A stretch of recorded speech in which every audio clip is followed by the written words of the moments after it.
Now it's time for Toker Talk Radio, the voice of the marijuana nation. What are you people?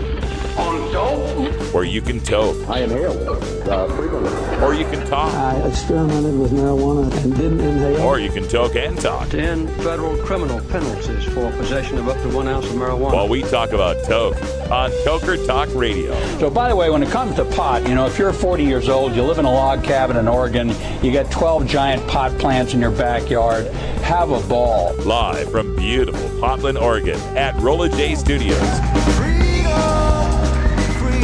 Hey, this is great. Yes, cannabis. Plus your calls live at 971-533-7111. They're walking on their pants with their cap on backwards, listening to Enema Man and Snoopy Poop Dog. What's to keep somebody from getting all potted up on weed and then getting behind the wheel? Gateway theory doesn't work. It's a reality. Holland, is it real? Don't tease me. We're locking up people that take a couple of puffs of marijuana, and the next thing you know, they got 10 years. And now, here's your host, the guru of ganja graphics, the sultan of sativa statistics, and the worst nightmare of a reefer mad prohibitionist. A polite, perspicacious, productive pothead with a propensity for PowerPoint. Radical Russ Belville.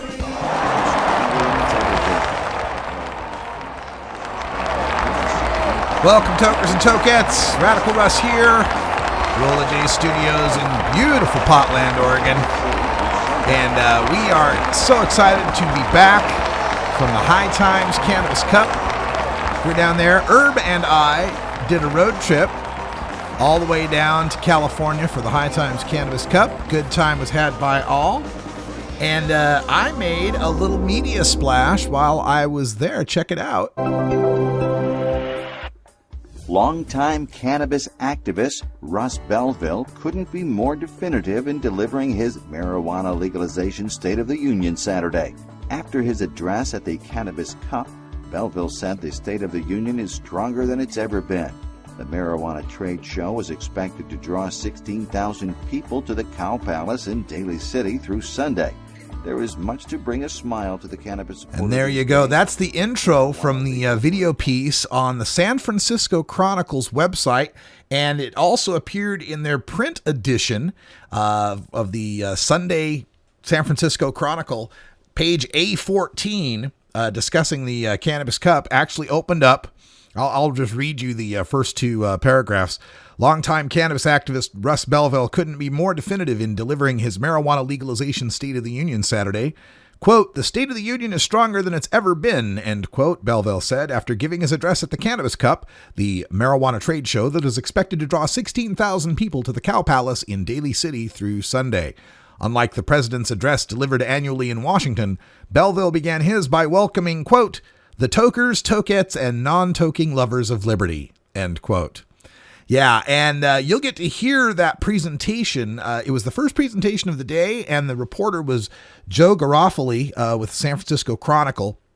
I had a long conversation with him after the presentation. He was a great guy, asked a lot of great questions, and he also concluded with a quote from me at the conclusion of the article. Belville, who has attended almost every Cannabis Cup across the country, sees that, quote, "maybe not in San Francisco, but in a lot of parts of the country, there's a stigma about marijuana still," end quote. As the cannabis industry has boomed, the Cup events have mirrored those changes, Belville said. Quote, "It used to be about the activism," he said. "Now it is about the business," end quote. So really excited to have made the San Francisco Chronicle. Thanks to Joe Garofoli for the interview, and of course for the High Times staff for having me there at the Cup and giving me such a great stage to present from. A great event to speak to folks, give them a little education, a little bit of statistics about marijuana consumers and the state of legalization in this country. Also, speaking of getting information out, got a new article up on Huffington Post, just posted right now. And those of you who've been following my Twitter account will know exactly what this is all about. It's my article entitled, "Does Responsible Ohio Suck Worse Than Marijuana Prohibition?" And that's up on the Huffington Post Politics right now. Let's see if I can get that into the chat room for you. Oh, sorry, I had a crash in the chat room. I'll have to get that fixed during break. But yes, let's see. Post. There we go. So there's the Huffington Post link for the folks in the chat room. And I basically go through all of my reasoning as to why, no matter how shitty the business aspect of legalization is, and this one is, I understand the arguments against it. I understand why people are having a visceral reaction to this. And a lot of it, to me, it seems like it's a lot of ideological reaction rather than what would the actual harm of this be, right? I think people are just, in their gut, offended by the idea of closing off marijuana grow capitalism. I think they're just offended at the idea that, oh my God, we're trading growing capitalism for the freedom of possession and having stores. Like they feel like they're selling themselves into slavery of some sort. And that to me just seems like an emotional reaction. It seems like an ideological reaction. Someone who's pro-free market, putting the idea that we have to have a free market above all the good that would transpire by passing marijuana legalization, namely ending the punishment of people for possessing cannabis. And number two, providing medical marijuana to those patients in Ohio who have been living without all of these years, struggling without all these years, or risking imprisonment as it is all these years. I just feel like, Ohio is a tough nut to crack, man. And to think that 2016 it would have a chance to pass, when that's going to be the presidential election year, when that's going to be all the big donors looking at California and other states that are already in the mix, like Michigan and Nevada and Arizona and so forth. And of all of those possible places to donate your money, Ohio would be the long shot bet in 2016.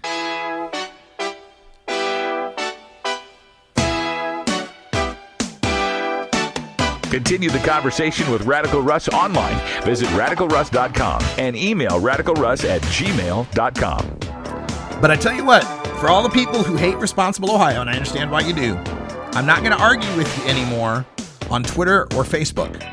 I've already said what I have to say about it. If you'd like to have more dialogue about it, chime in on the comments section of Huffington Post or over at radicalruss.com.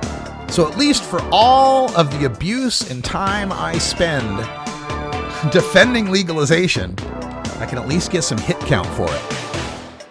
When we come back, we're going to go off the warpath, take a look at the Confederate flag controversy. Bet you can guess where I stand on this one. Be right back.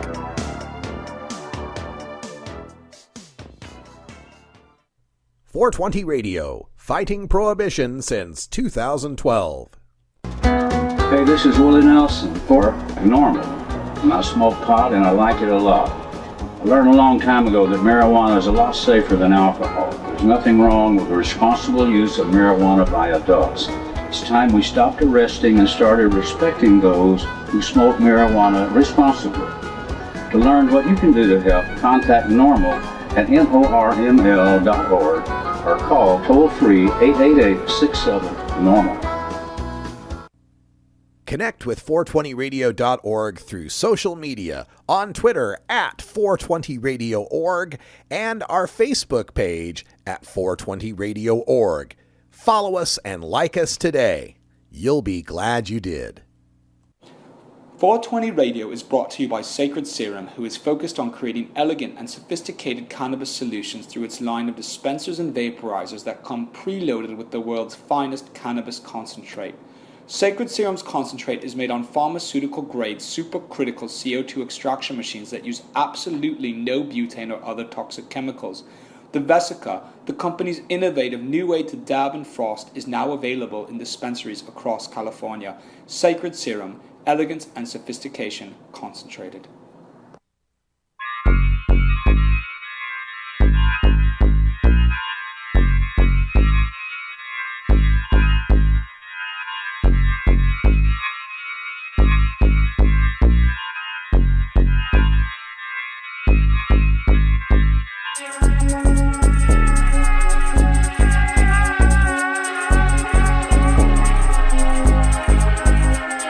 Welcome back, everybody.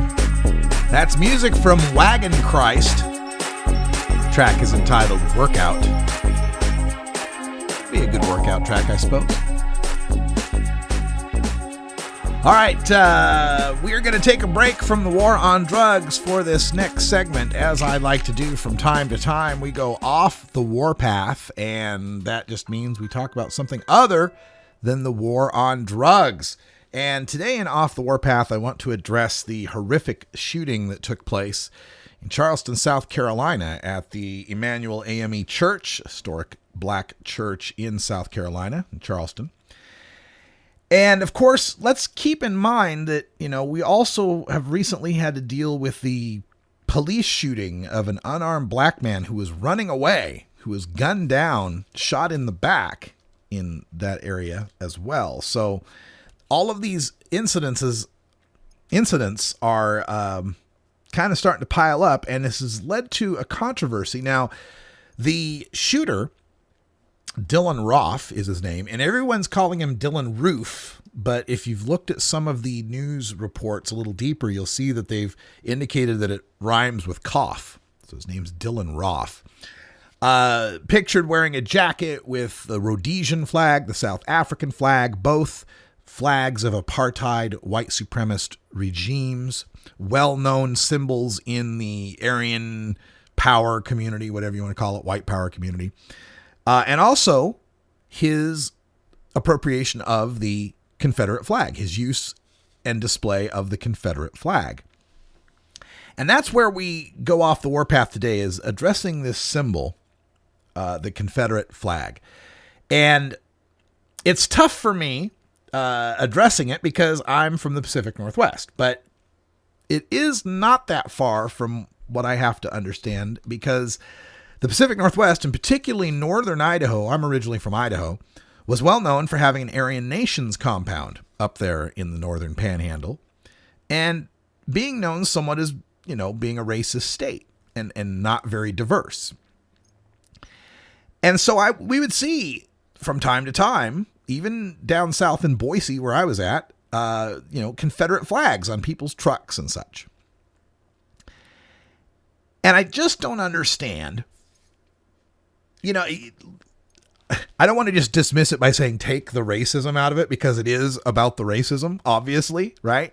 That this was the battle standard. And I know there was other flags, right? There was like the one with the stars and bars that had the white background that was the actual Confederate flag. The white flag part of it was to symbolize white superiority. It was in their own words they wrote this stuff down. I'm not making stuff up. This is the creators of that flag said it was basically about white supremacy. And of course, that is integral to what we're talking about, to having this flag displayed on official government property. Now, whether you want to display it in your truck or on your belt buckle or your t-shirt, I could care less. That's fine. That's personal expression. And I'm as fine with you wearing that as getting a swastika tattoo. That's your right to express yourself, even in horrific and offensive ways. It's everyone's right to express themselves. But when it comes from the state, from the apparatus of the state, from the government, that's where I've got a problem with it. Because even beyond just the racism angle of it, it's the flag of a traitorous rebellion that sought to destroy the United States. It's the flag of a nation that declared war on my country, on our country. And so it seems odd, even just from that part of it alone, it seems odd that we would have the state governments of this region that tried to destroy the United States venerating this symbol. Then add the racism to that, right? Add the racism on top of it, that the reason why they committed this treasonous act to destroy the United States is because they wanted to keep owning people. And it becomes completely indefensible. This is worse than the whole Washington NFL football team controversy, right? I mean, this is a country that declared war on the United States. And I was struggling to come up with an analogy that would work for me, because I think an analogy sometimes. And I got to thinking there isn't really one. But the closest I could think of was, what if, we started putting Japanese rising sun stickers on our cars out here in the Pacific Northwest, right? Because Japan was a country that declared war against the United States, and that was its battle flag. Let's go to our phone lines. We got a call from the 267 area code. 267, you're on the air. What's on your mind? Hello, Russ. Actually, hi. Hi. Oh, sorry, there's an echo. It should go. What I find ironic, though, is if the Confederates had won, yes, they didn't necessarily have the best policies on everything. However, they were more for states' rights. Meaning, if they had won, we might not be having this issue with, the federal government says no. We'd be favoring more of what the states have to say, and therefore there wouldn't be such the hoopla that is being made today. It's I gotta say though, that's really looking for a silver lining. I mean, yeah, slavery would have continued, True. But at least we'd have medical marijuana. But I get your point. Yeah, no, I'm not saying I agree with slavery by any stretch of the imagination. Right. I get the feeling we would have gotten rid of it relatively quickly after that, just by bullying from other countries, I'd imagine, because everyone had gotten rid of it before us. That's true. The United States was one of the last countries to have dropped slavery. I think Britain was like 1830s, and they were one of the last before us. Yeah. Yeah, that was it. I just wanted to hear your feedback on that. And that's the side that I never hear people voice that much. Yeah, there's states' rights and then there's civil rights, and I think civil rights trump states' rights. And so, if state wants to have a right, that's great, but it doesn't have the right to let people own people. I think that's where I come down on that. No, yeah. Oh God, no. All right. Well, thanks for your call. Appreciate it. Phone lines are open at 84-420 radio. That's 844-207-2346. It's toll-free call.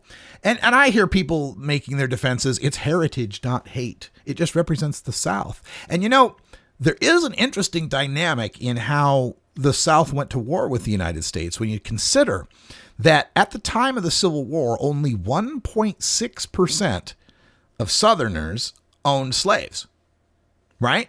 Mostly the rich, mostly the 1%, right? The 1.6% in this case owned slaves. So somehow these 1%ers managed to convince the 99%ers to enter a war against their own country, the United States, in order to further the 1%ers' economic interests. Isn't that interesting? It's like, history repeats itself, doesn't it, man? We always have the poor getting talked into fighting against their own best interests and fighting for the interests of the ennobled, landowning, white 1%. And in most cases, white at this point. But, I don't understand. And I think it's starting to fall. I'm reading, Amazon and Google and eBay and Etsy and all of these retailers are taking out anything and not selling anything anymore that's Confederate flag themed. And I don't know, that may just cause a niche company to sprout up that makes nothing but Confederate flags, and they'll make a mint. All right. It'll be like those people that get their GoFundMe campaigns when they won't bake a gay cake, a cake for a gay wedding. And then they get millions in campaign donations from all of these gay haters, right? That'll happen with this Confederate flag thing. You watch. If the website doesn't exist, it'll exist by the time you finish listening to this podcast. They will take all the Confederate flag sales. You'll get them on shot glasses and mugs and keychains. It'll be on everything. That's the way American capitalism works. But it looks like the campaign is having some effect, at least on the big box retailers, the big online retailers. Will it have any effect in South Carolina, where the terrible tragedy has occurred and where the Confederate flag still flies at the Capitol? It's not on the State House dome anymore. As they like to say down there, is off the dome and in your face. It's on a statue of a Confederate general. Where does that opening that can of worms end? If you take down the Confederate flag, they have to start taking down those Confederate generals, those statues, their names all over everything in the South. Something to take a look at.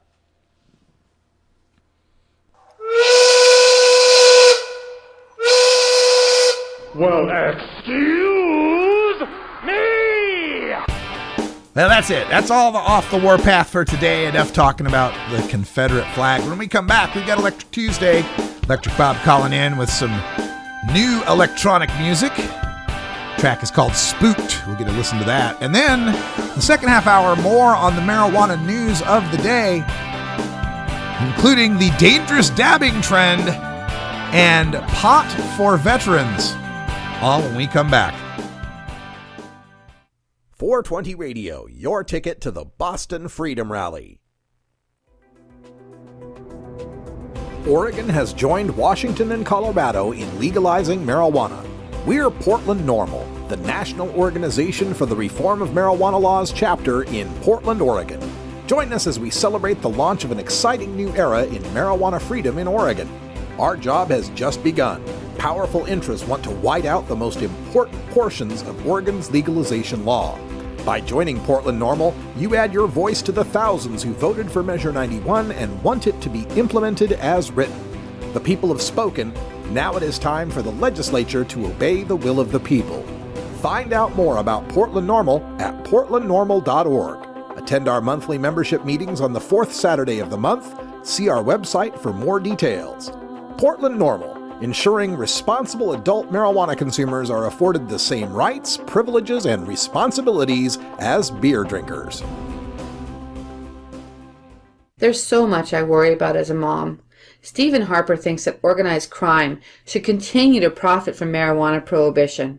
Imagine regulating marijuana like alcohol and cigarettes with a strong and clear educational message, making it more difficult for my kids and your kids to access. Drug dealers don't ask for ID. Stephen Harper does not have the kind of judgment we need to protect our children, authorized by the Normal Women's Alliance of Canada. The Fingerboard Extension has fretted instruments to enhance your creativity. It has new and used guitars and banjos from beginning to high class. The Fingerboard Extension has National Resophonic, Husson Dalton, Larrabee, Heritage and Recording King guitars, and Mike Ramsey, Wildwood, Gold Tone, and Recording King banjos. The Fingerboard Extension also has drum stuff, used gear, and parts. Stop by the Fingerboard Extension, downtown Corvallis, Oregon at 120 Northwest 2nd, or check out the inventory on the web at fingerboardextension.com and reverb.com.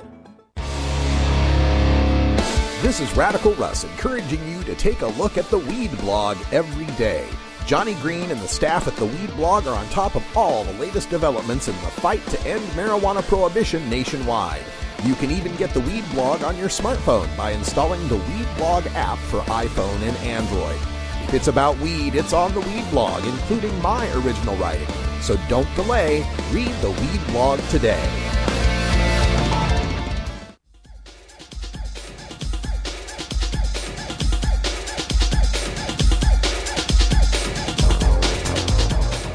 Everyone knows music and marijuana go together, so let's wind up our 20 after break with the Russ Belville Show's Daily Toker Tunes, the best in pod-safe 420 music from around the web. Today is Electric Tuesday, featuring the latest in electronic dance music and other cutting-edge genres. Now, sit back and enjoy your Daily Toker Tune. All right, welcome everybody. We've got some Daily Toker Tunes here. Electric Tuesday, courtesy of Electric Bob, who unfortunately can't call in from Arizona today because the phones have melted. This is Ayer with Spooked, the Final Master.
420 Radio, freeing your mind 24 hours a day. Get.Buzz. .Buzz is the internet platform that fuels community interest, excitement, and new experiences. .Buzz is the premier online destination for internet users seeking the latest news on a variety of topics. .Buzz appeals to groups active in blogging, communications, journalism, advertising, and marketing. .Buzz offers registrants a stronger alternative to the shrinking namespace of existing top-level domain names, such as .com, .net, and .org. Get your name now at get.buzz. Hey everybody, it's Radical Russ here from 420 Radio, inviting you to be like me and get your ink done at Lucky Horseshoe Tattoo, Fort Worth's most female-friendly, clean, sterile, awesome tattoo shop. What do you Thomas get and his when crew are true artists who can design you a custom piece or use a design you bring in. Lucky Horseshoe Tattoo also offers all styles of tattooing as well as piercings and all-around fun. In the DFW area, stop by Lucky Horseshoe Tattoo and tell them Radical Russ sent you. Trust me, it'll feel awesome.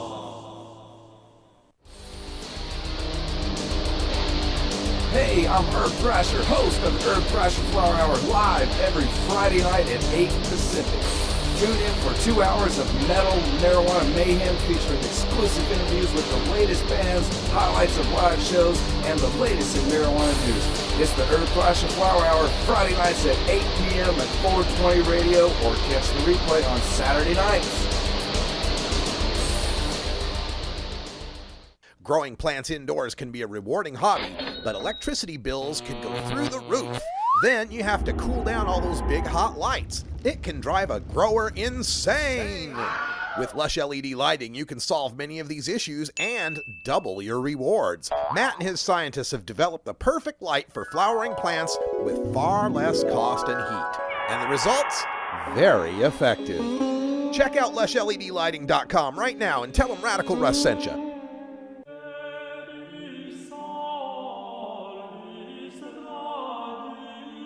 Welcome back, everybody. This is Ganja White Knight with Confession.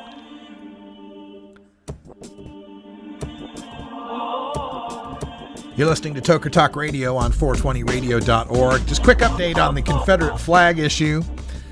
Now there are multiple Confederate statues being vandalized all across the South. The most recent one, the Confederate Defenders statue in Charleston, South Carolina, vandalized with spray paint reading Black Lives Matter.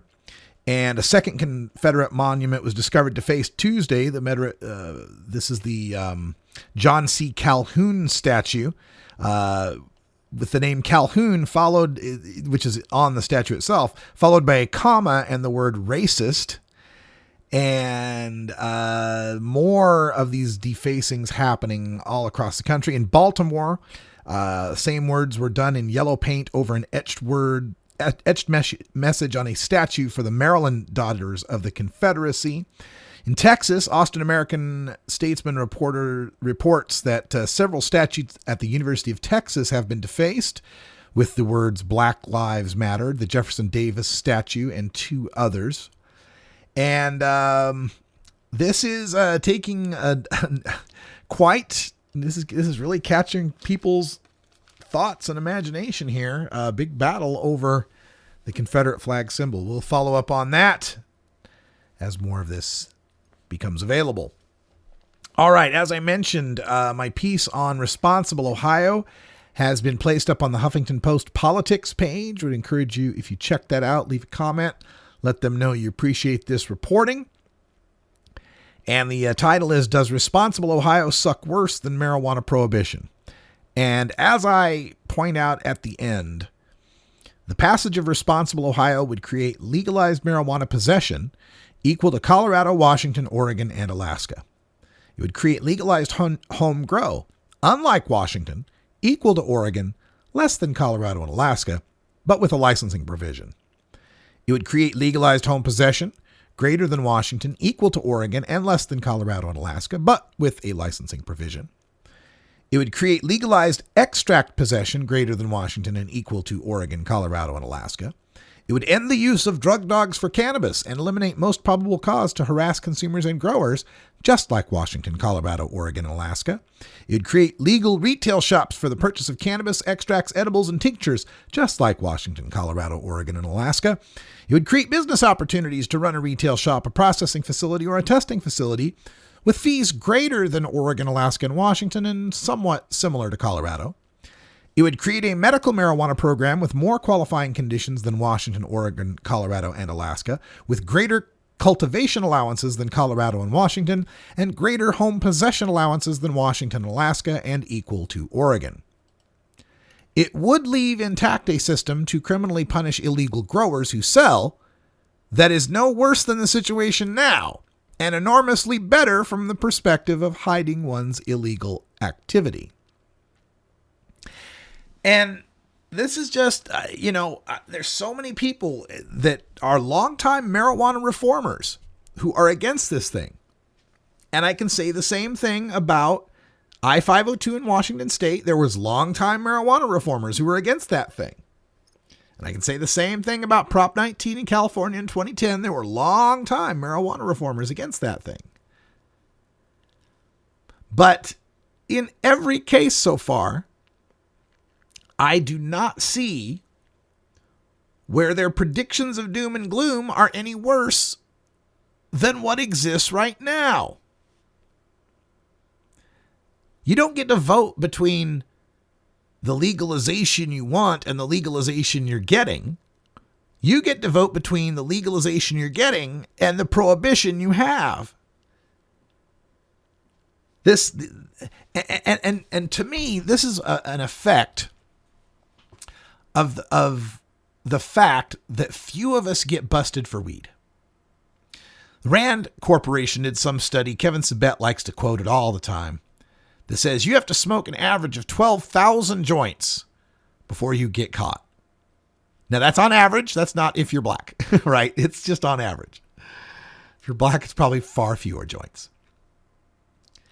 And just in raw numbers, we have about 750,000 marijuana arrests every year. And we have 25 million marijuana consumers every year. So 750,000, let's see, let's do the math on that there.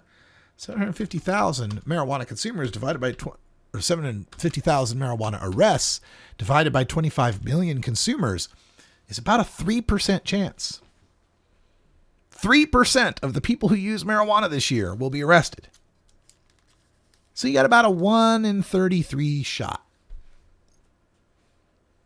And so I think for a lot of people, and of course that number, that 1 in 33 number is for everybody.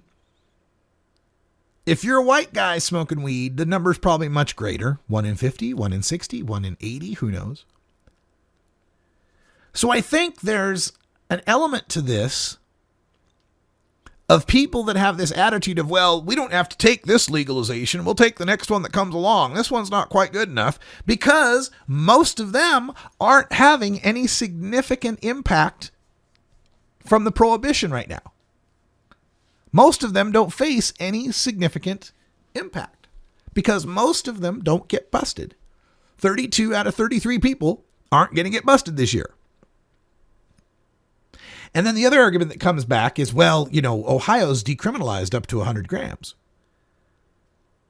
So then the people that, even if they are 1 out of 33 that gets busted, they think, well, even if I do get busted, it's just a ticket. It's just a $150 ticket, which is cool if you can afford $150. A lot of people can't. And then that leads to all sorts of problems as the fines compound and the late fees, and it can lead to jail.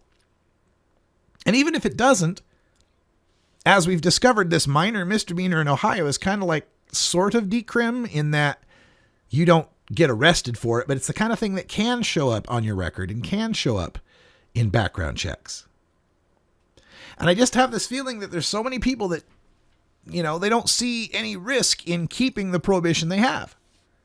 We don't need to sign off on this legalization because, what's the big deal of waiting another year? Another year goes by where I only take a 1 out of 33 shot. 1 out of 33, that's like landing a roulette wheel, right? Don't they have like 33 spots on a roulette wheel? close to it. And so most people think it's not going to happen to them. So why not wait for a better legalization? And I think part of it too is people reacting just viscerally to what they feel are shenanigans or cheating in some way. And I understand that. This idea of using the state constitution to enrich investors in a new industry is revolting. It's awful. But that's a problem with the game that's being played, not necessarily with the gamers playing it. You know, what I'm trying to say here is, yeah, it sucks that that's a way that can be used to get something into a constitution. On the other hand, nobody else was getting anything into the Constitution anytime soon. Nobody else seemed to be able to raise any money for this. Ohio has had, and he's passed away now, but has had Peter Lewis living there. One of the 3 major billionaires who have contributed to all of the marijuana reform that's happened since 1996 lived in Ohio. His family still lives in Ohio. He had groups working on medical marijuana and marijuana legalization for years in Ohio and never able to tap into that billionaire funder sitting right there. Why is that?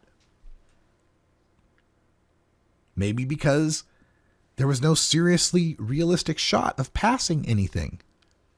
These funders don't like to just drop their $1 million or $2 million on things for fun. They want results. They want to back a winner. They want to know that their money is going to a good use. So these responsible Ohio people have taken advantage of this with a real twisted idea, which is, hey, drop $2 million on funding this campaign and we'll make you one of the 10 growers.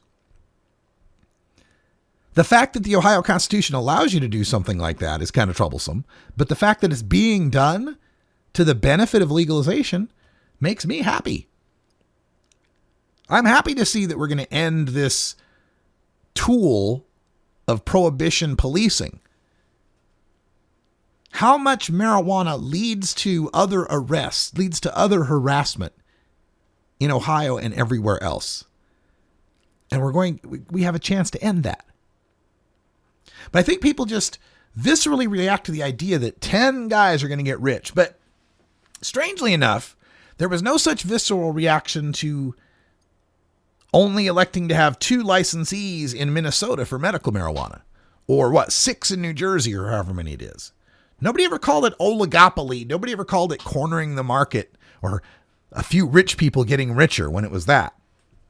Or what about these states where even if you want to get one of those 6 or 2 or however many licenses, you got to put up and show that you've got $500,000 in escrow. Right? But it was medical. I didn't hear a lot of complaints about that. I wonder if the complaints would be the same if these particular growers weren't being written into the Constitution. Let's say that Responsible Ohio had come up with $20 million some other way, but their language dictated that there would only be 10 grow sites, and they cost $2 million a license. Not predetermined who's the licensees, right? But there will only be 10, and it costs $2 million to get a license. Would we hear the same? I don't think we'd hear the same level of complaint. I think people would complain that, you have to be rich to get into the game. But I think the idea that it would be open for competition for everyone to try to raise $2 million to get into that game would offend these people less than having it predetermined by the people who are funding the campaign for legalization. It's interesting how this is breaking down, and the major organizations like NORML, High Times, Drug Policy Alliance, Marijuana Policy Project have yet to definitively take a stand. I know where some of them are starting to line up, though, and it's kind of disturbing. And now, a message from former President George W. Bush to remind the American people of our responsibility in our nation's war on certain American citizens using non-pharmaceutical, non-alcoholic, tobacco-free drugs. One major responsibility is to encourage people to use less drugs. That's right, America, use less drugs. Put down the Prozac, the Vioxx, and the Levitra, and turn to the herb. Use less drugs. Our national policy is no longer just say no, it's now just slow down. You get me too high. I overanalyze. If you've ever been too high, then you can sympathize. You get me too high. And I start to fly if I said some silly thing, and that's the reason why. 420 Radio, your ticket to Seattle Hemp Fest. You know Herb Thrasher from the Herb Thrasher Flower Hour. Now get ready for Herb Age Designs for the proud cannabis consumer. Herb Age Designs, lifestyle gear for the 420 friendly. Herb Age Designs, we've got Frisbee golf discs and durable hemp gear. Herb Age Designs, we've got shot glasses, drinking glasses, coffee mugs, and beer cozies. Check us out on Facebook and online at herbagedesigns.com. And follow Herb Age and Herb Thrasher on Twitter. NORMAL stands for Responsible Adult Cannabis Use. If cannabis use is causing problems in your life, consider taking a break or seeking medical assistance. Consider ceasing cannabis use if you have a family history of mental illness. Don't drive or operate heavy machinery while impaired by cannabis use. Cannabis use is not without risks, even though the risks may be far less than those posed by legal drugs. At Herbie's Cannabis Seeds, we pride ourselves on bringing you the best quality seeds from the world's most respected cannabis seed producers, all at the lowest online prices. You can find Herbie's seeds at herbiesheadshop.com. All cannabis seeds are sold as souvenirs and as a means of preserving cannabis genetics. Herbie's Seeds in no way intends to condone, promote, or incite the use of illegal or controlled substances. We strongly urge all prospective customers to check their national laws prior to placing an order. Herbie's Seeds at herbiesheadshop.com. Proud sponsors of The Russ Belville Show and 420 Radio.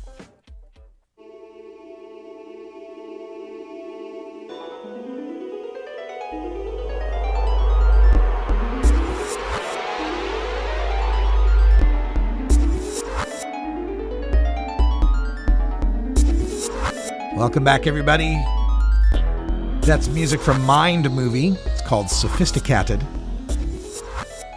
During break, just following up on more Confederate flag stuff going on. There's a Facebook group called the Everlasting GOP Stoppers. Like the Everlasting Gobstoppers, but they're the Everlasting GOP Stoppers.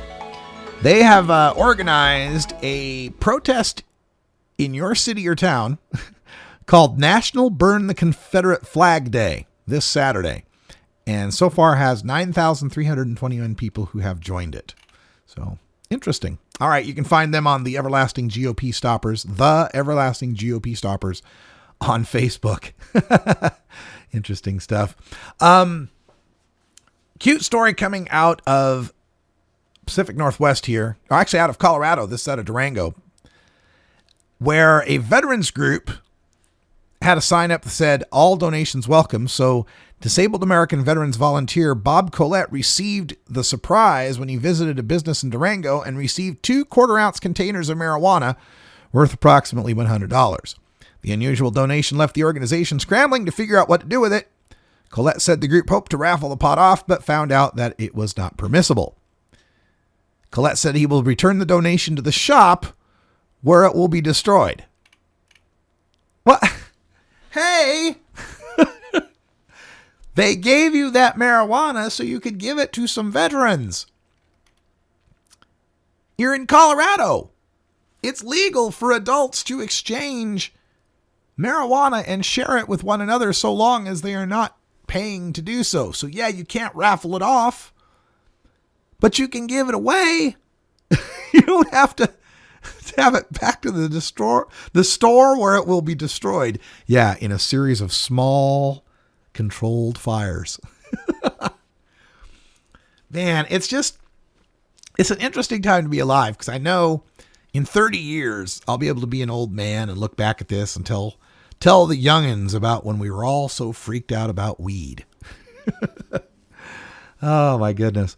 Other quick news story out there. Dick Van Patten, the TV star who was famous from the show 8 is Enough, has died at the age of 86 from diabetic complications. He was also on The Love Boat, Happy Days, and more recently was on the show, That 70s Show, and Arrested Development. Also, a great story, a good story, I should say, from the Buffalo, New York ABC News affiliate, Channel 7 in Buffalo, WKBW. The title of the story is Dangerous Marijuana Dabbing Drug Trend Emerges. Oh no, it's dabbing. Yeah. And what's nice is they put dabbing in quotes, right? And so this is interesting to see as dabbing, makes its way across the country and people start to fall in love with BHO, to see the local news channels kind of try to explain it to their audience. They call it, their opening paragraph here is, a lab concentrated form of marijuana is exploding homes and the drug scene. Lab concentrated form of marijuana. And they talk about butane honey oil and the art of blasting, which is done by following instructional videos online. And they talk about the price, $25 to $40 a gram. It's often called honeycomb, earwax, shatter, or dabs. The crystal is up to 80% THC. Dabs are smoked in an oil rig in which a titanium rod is heated with a blowtorch. It can also be vaporized within an e-cigarette or added to solid candy. So all these places all these news places in the various small towns trying to get their minds around dabbing. And one thing I like about this is it kind of shows that the dabbing thing is about ready to transform into something else, right? It's like now that these small town news is starting to get into the dabbing, you can bet that the big city kids are moving on to something else. And guess what they have? Have you heard of rosin? That's where this thing is going, folks. Rosin is what you get when you're pressing marijuana buds between two hot plates. Like you use like a hair iron, right? And they're doing these rosin presses now. It involves no butane whatsoever to press out cannabis concentrate. And I saw a couple of booths for it at the Cannabis Cup. So between the movement toward vaporization, vapor pens, these handheld vapor devices, and rosin pressing, and what I think are going to be laws that will increasingly restrict and ban home blasting. I mean, like, if I want to get some Sudafed, which I could really use, I don't know if you can tell I got a little bit of cold here, but if I want to go get some Sudafed here in Oregon, I got to go to a pharmacy and I got to go talk to a person face to face, and I got to sign something and show my ID, and I can get 2 boxes and that's it. And I put that together because they realized that people making meth were hiring what they call Smurfs, people to go in and buy Sudafed, buy lots of it, and they'd make meth out of it. And they figured, well, a person really doesn't need more than a couple boxes of Sudafed if they got a cold. And if you got nothing to hide, why would you worry about showing your ID to get some Sudafed? Now, there's some civil rights aspects of that I don't like. I don't like the lack of privacy involved in getting something like Sudafed, but there's kind of one of those trade-offs. Like, yeah, but it helps to cut down on meth labs. Or at least it's supposed to. So why is there not the same kind of law around butane refill cans? I've told the story numerous times about the bodega that's just a couple blocks away from me that sells boxes of butane cans, right? Like there's 12 in a box, a case, right? Of butane refill cans and multiple brands of these butane refill cans. And we know where it's going to. Hell, the shop itself sells glass, sells blasting tubes. We know what's happening with it. So why isn't there some sort of regulatory control on these butane refill cans? like Sudafed, where you have to show ID to be able to get some. Nobody's filling up that many lighters, you know? One butane can for someone who's not dabbing or using or blasting can last quite a while. Even if you're having to refill that damn creme brulee torch you use for the dab, a can will last you for a while. Well, I think those laws are coming. I think we're going to see laws like that. And I think we're going to see an ebb to dabbing. And the other thing I think that's going to help is as more markets come online, you know, Colorado, Washington are already online, as Oregon comes online, Alaska comes online, and you've got licensed processors making dabs, making BHO in a safe and regulated way. And as more of the market shifts over to concentrates, which I think it's going to, I've heard estimates that within 10 years, 90% of the market's going to be concentrates of some sort. I don't believe that. I think it's going to be concentrates and edibles, but yeah, I get the point. We're going to move away from the combustion of flowers. I think that's going to be the natural evolution.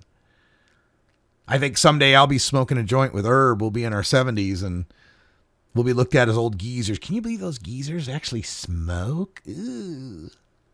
It's going that way. We're going to be like that, folks. But it's just going to become so cheap and easy and efficient to be able to use a vapor pen, to be able to know that the mixture that you're getting. I mean, when we were talking to that Joel Strike from Marigene, and he was talking about all of the different genetic markers for certain terpenoid profiles and for certain, you know, characteristics. When all that gets mapped out over the next few years, marijuana is going to be all about cannabinoid extracts. Very fine-tuned cannabinoid extracts. All with the efficiency of a little vapor pen. Smoking pot, smoking raw flowers will be kind of a cultural oddity. A remnant, a vestige of our hippy-dippy past. That bothers some people. Herb's not, he don't like that at all. I'll be smoking joints till the day I die. Me, I kind of like the vapor pens. I kind of like this move to a sleeker, nice, packaged, consistent dosage device that gives me far less of what makes my voice, what loses my voice after a while, right? I think this is the direction that we're moving in this, and I think we're going to see plenty more of that as we continue. All right, let me sign off today with some more highlights from the Cannabis Cup. This is, well, let's see if I can find that clip. Where are you? Herb Thrasher with the guy from followmybong.com. What's up, everyone? Herb Thrasher with 420radio.org, walking through the NorCal Medical Cannabis Cup right here on the inside area, and found a dude from Where's My Bong, man. Dude, I've been following some of your pictures for a long time. Great to see you at the Cannabis Cup. First of all, how are you doing? And then tell us about that bong. Man, I'm doing great. It's nice out here. I'm having a good time. And the bong, well, fuck, I follow it too. Follow my bong. That's the way it goes. How'd you start that? How'd I start? Well, I had a bong a long time ago. I started taking a few photos of it, put it on Instagram. Everybody liked it. My Instagram got deleted, and then my bong broke. I was like, fuck, dude. So I started taking photos of my other bong, and it just didn't look right. So I got another bong exactly the same, started a new Instagram, and dedicated it just to the bong. And now everywhere I travel around, I take photos of it, and everybody loves it. Well, you actually got a cool following, man. A lot of people, that's how I found you, is somebody sent it to me and said, dude, I know how much you like bongs, and you got to check this out. So that's awesome, man. Really cool. Yeah, man, it's real great. So well, what's the most satisfying thing? Do people hit you up? Do you get responses from them? Hey, dude, or, you know, that's my home, that's my city? You know, I go a lot of places, and it's real cool, but one of the craziest things that people say is it's on their bucket list to smoke out with me. Oh, that's awesome, man. Yeah, no, it is. I bet you get a lot of that, man. So that's really cool. Well, excited to talk with the dude from Where's My Bong. .com and Facebook, right? I have no .com. I have no Facebook. I'm just on Instagram, Hesher420. And I just got a Snapchat, Hesher.420. Someone took my name, Hesher420. I don't know why. Is this your first cup? No, this is my second NorCal Cannabis Cup. So I've been going to them since the last one. Right This is on. about my sixth. Right on. Well, you keep up the great work, dude, and we'll be following that bong. Right on. Cheers, dude. Take care, man. What kind of bud you got in there? In here I got some nice perps. You want a bong rip?